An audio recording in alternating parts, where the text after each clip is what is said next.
What's up, Nerd fam? It's your boy Gershon, and welcome to Into the Nerd, where obviously we're going to talk about tons of nerd culture, whether it be superheroes, comics, movies, or like we're talking about today, anime. You're going to like this content. Now, if you like what we talk about today, make sure you like the video and subscribe so you can see some more content that we're going to talk about. Now, the other day, actually, literally the other day, it's probably like 2-3 weeks ago, me and a couple of friends were talking about, like, classic anime and like what made anime so good a long time ago that's missing from now. And we talked about character development and things like that. And we just kind of learned that most of these animes really came out in the 90s.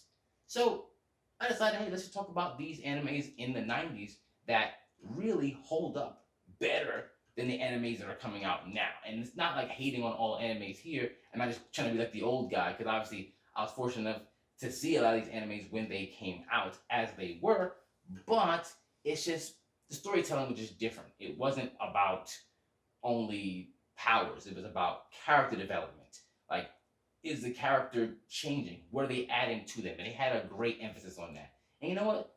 Let's stop talking about that and let's just get to the anime right now. First, before we start even talking about the anime, we have to give a shout out to Toonami. Toonami obviously put on tons of people to anime who might not have ever seen it for a long time, really, in the States, if it weren't for them really introducing tons of anime. And this is actually a block of programming on Cartoon Network. If you're a certain age and maybe you don't know, even though Toonami's out right now, it isn't the same, right? It's still hosted by Tom. I remember when Tom got like attacked by like some blob on the ship that he was on called the Absolution and became like a new version of himself. I mean, the whole thing was cool, not just in the presentation, but how it also had like little like promos and sizzle reels for like the brand new anime that were coming up, and like just got you hyped for new episodes, and it was like a great thing to watch after school. So definitely thank you, Toonami. First two anime I'm going to talk about has to be Yu Yu Hakusho is number one.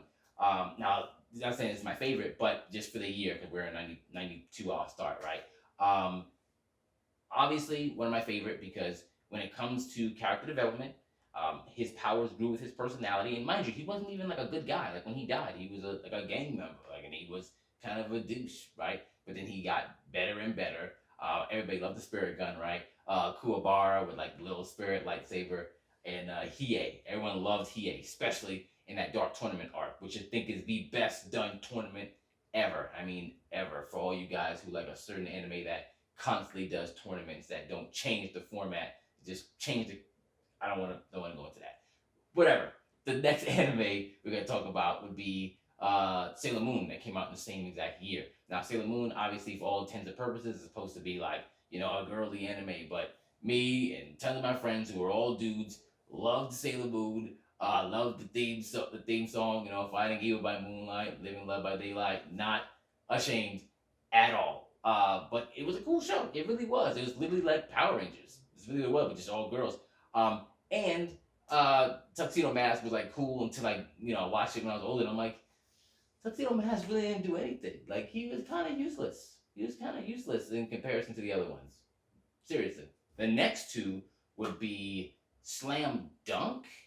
Slam Dunk is an awesome anime because obviously it was very, very basic. Guy learns basketball so he can impress a girl, but then winds up loving the sport, getting better at it, and he also grows with it. I love that when like the character skill level, I'm gonna repeat this a lot, the character skill level grows with their character traits, like their inner self. They start going. And it's crazy because they make like, it's like Hajime no Ippo, but with basketball. Like it was pretty cool, right? And like you saw the techniques and like, every single team he faced, it was harder, but he also like faced different inner turmoil as well. I like that. As well as we have, what else was in there? Oh, Ninja Scroll. Now, Ninja Scroll obviously started off as a movie, so it's cool, and it became an anime series. But Ninja Scroll was great because it actually took like some real stuff from feudal Japan, like some real historic stuff, combining it with some supernatural ninja stuff. Now, the main character, Jubei, actually didn't even have any supernatural powers. He was just so good at what he did, it seemed like he was supernatural. That's an awesome character. And once again, he also grew to care about the characters, obviously because of A Sword Did Pass. Very cliche, but still great anime. All right, two big ones here. First, we have Ghost in the Shell.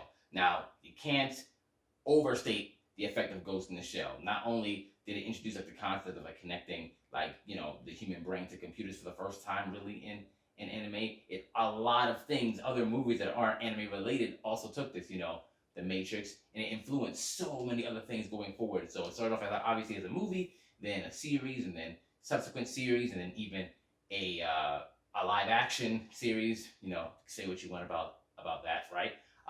Also, another favorite was Gundam Wing for me. Now, obviously, the Gundam series has been out since the 70s, literally. But Gundam Wing was another one of those series that was on Toonami that exposed it for the first time, albeit it was a little bit mature for children watching it because of all the political themes. But it had a lot of cool things about it, like obviously the Gundams looked amazing, as well as having characters that were all teenagers but were surprisingly mature, especially Hero, who, let's just call it what it is, he's a psychopath.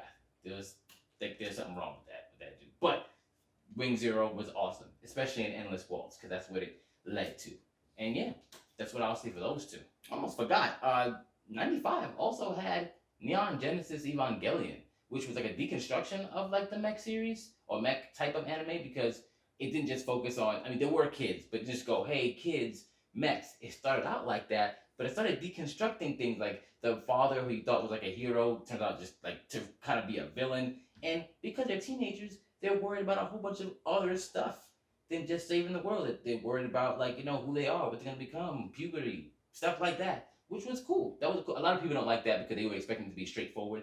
But honestly, the psychological aspect of everything, it was really welcome change. All right, next we have 4 that are actually very, very important. So number 1 would be Case Closed. Case Closed, obviously, we had a young man getting turned into an even younger man and solving a whole bunch of cool cases in an episodic. It has tons of spin-off movies, like I think like 6 or 7 of them, and it still holds true to this day. Like I think anyone could go and watch that and go, okay, well, I enjoy this. I love mysteries, and he always solves them in creative ways to the point where it still doesn't feel stale to this day. Another one is another Gundam series called 8th MS Team. This takes place in the original saga with like Amuro Ray and stuff like that. Pretty much when the Federation of Zeon and all that, they're still fighting.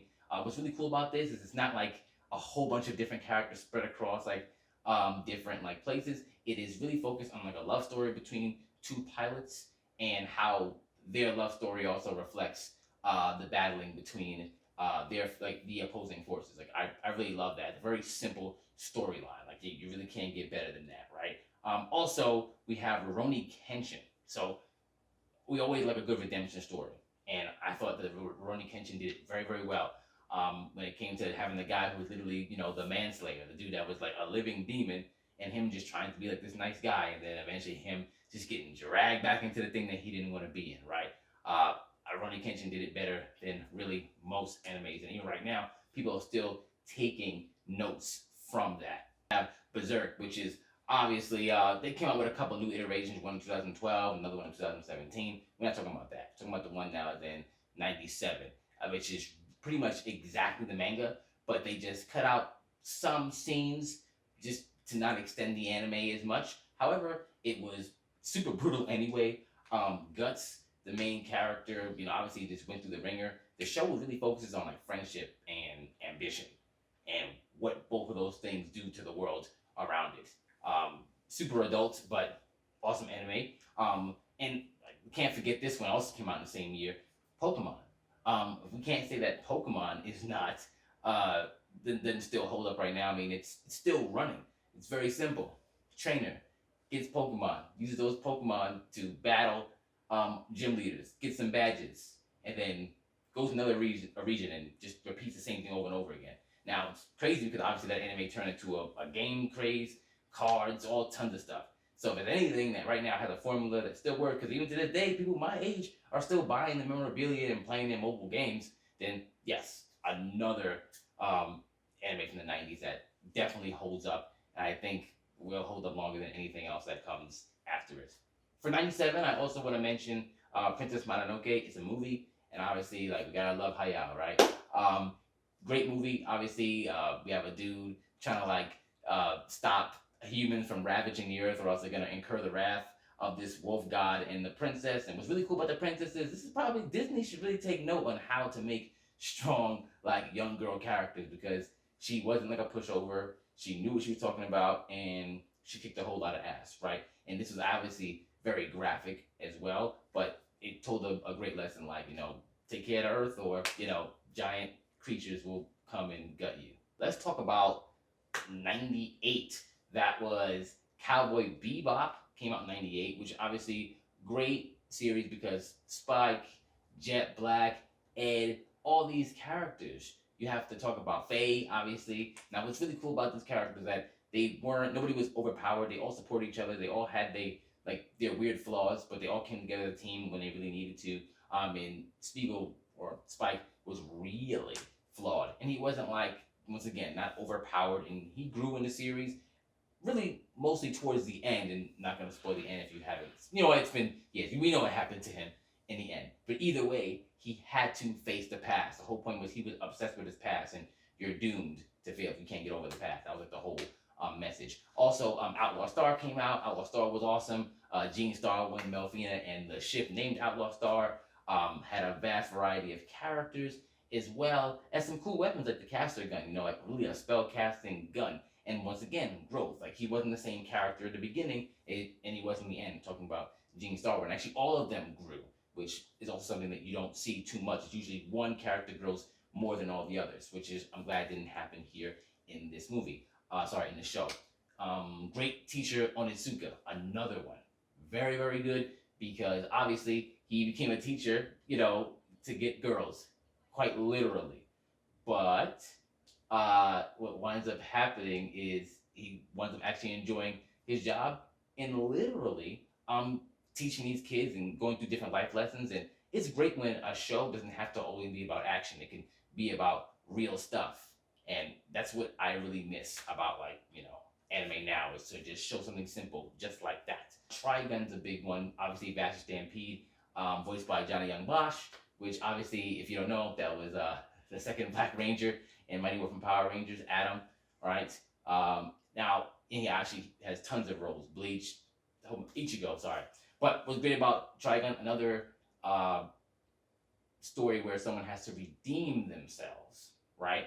He has to come back from something that he did, even though it was reluctantly, he didn't really want to do what happened a long time ago, but he's still trying to redeem himself, and his name is called Vash Stampede, so it's violence is inherently in his name. So great anime, and something also iconic, and even his look to this day, it's just great. That's why, great year for me. 98 is a great year for anime. These last two were kind of personal favorites of mine. They came out in 99, and that was Digimon. And obviously they had tons of series there, but what I really liked about it was kind of the more realistic take than what Pokemon did, because obviously no one was getting electrocuted and hit by fire in Digimon. And obviously I think everyone loves the first two seasons, but the first season is the one that I think really set it off for me. All the cool Digivolution and stuff like that. And also Monster Rancher, which kind of goes below the radar. I used to love the game I had for Game Boy Advance, but it was really cool. It had an awesome storyline, very simple still.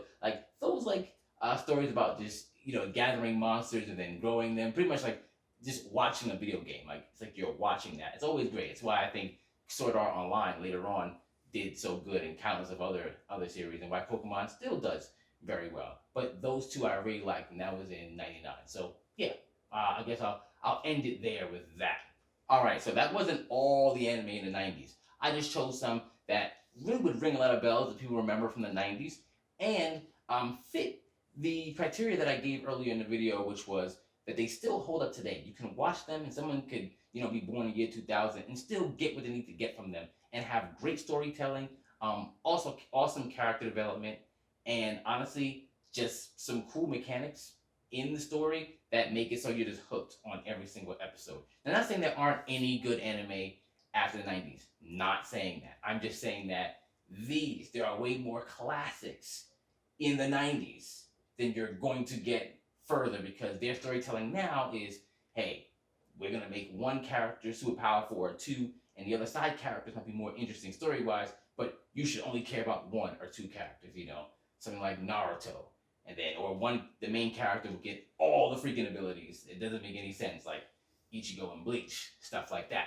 But some people might be wondering, hey, you forgot one. There's a big one you forgot, and it was in the 90s. Well, I didn't forget it. It wasn't made in the 90s. Everything on this list is made in the 90s. It got released in the 90s. And also, I said hold up well, meaning storyline, everything still holds up well. and I'm going to make an entire video about that anime, which I'm pretty sure you know what I'm talking about. That's why I didn't put it on this list.